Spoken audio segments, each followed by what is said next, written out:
My name is Shelley Wallace. I am an art director, set designer with the Art Directors Guild, also a member of the Diversity Committee or DEI Committee, also a board member. I was interested in architecture, started as an architectural intern, and segued into making film very early on, making models actually.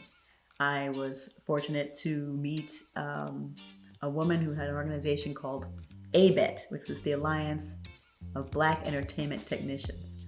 And it was a nonprofit organization for below the line people of color to come together and have mixers and honor some of the members of color that were nominated for Academy Awards or Emmy Awards. Through that, I was able to meet my mentor. I was fortunate enough to meet a man by the name of William Newman, or Bill. And Bill had been working on a television show and was very instrumental in aiding my segue into the entertainment industry. I've had some really interesting experiences where there have been, like, maybe not my most favorite projects, but there have been moments, and for different reasons. Certainly, I have to say Moesha was a big one, because that was when I started and, you know, grew a lot in that at that time. Some wonderful people who I'm still friends with to this day. And that one it was a joy to work for that production. There was a small feature I did that went straight to video, but it was an amazing opportunity to grow, and that was a film called Once Upon a Time When We Were Colored. Tim Reed from the Sister Sister fame had produced a few films, and they were small, low-budget films shot in the South. Yeah, one was in Virginia, one was in North Carolina. And this particular film, where I assisted art directed, was an opportunity for me to really show what I was made of, because I was fairly new and I had to design a cotton field out of nothing. And it was quite daunting. But in the end, it went really well, and I love that story. When I do my outreach or do talks with young people, I always tell about the cotton field, and I have photos to show where there was an empty field that we designed into this, acreage of cotton. I really like design, conceptualizing, and then creating something with a team.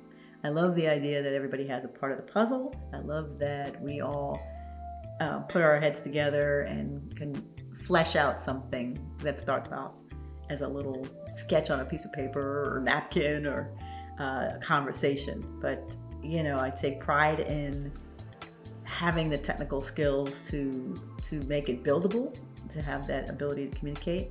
If I'm set designing now, from art directing, of course, communicating with other departments, having the know-how over the years to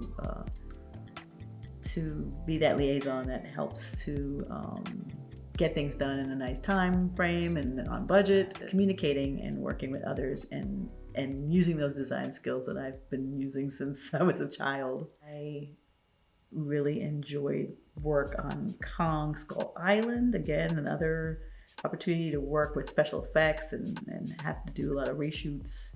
And that's where you get to see whether your skills with your program can interpret others' programs well, especially with the visual effects. That's a challenge, and that was a good stretch. We had to do some interesting reshoots with Kong's hand. So visual effects had already done some of the master shots, but they did a lot of reshoots. So it came back to me to do an insert shot, and I'm going, oh no. Somehow, some way, with my own program, which is really a drafting program, I was able to render or create a module that they could recreate the hand and do some insert shots. I also had a very interesting visual effects interpretation of a giant water buffalo head that is crushed by a helicopter.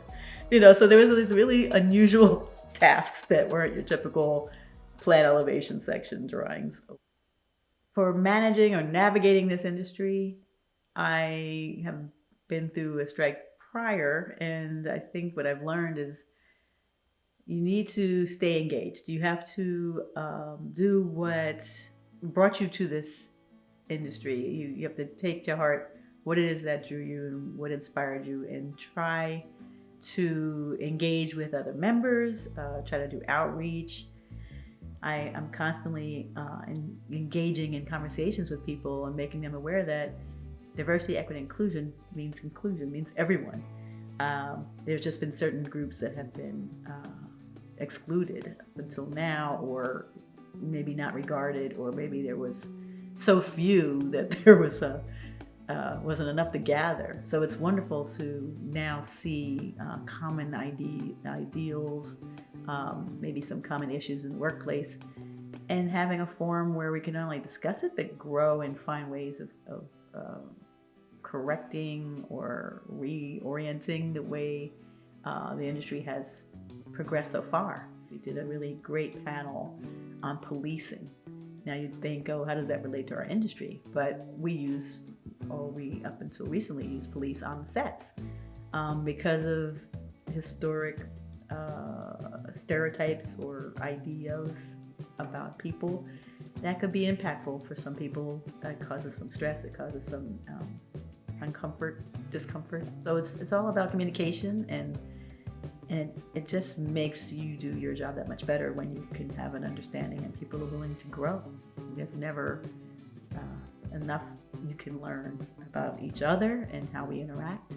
And I think DEI has been, the impact I want to have is to continue being there and being a part of our efforts to educate our industry. And I always take that responsibility quite seriously to share my experience. And when you are doing certain projects that require some kind of a cultural perspective, being a cheerleader, an advocate, and really steadfast in making sure there's accurate representation.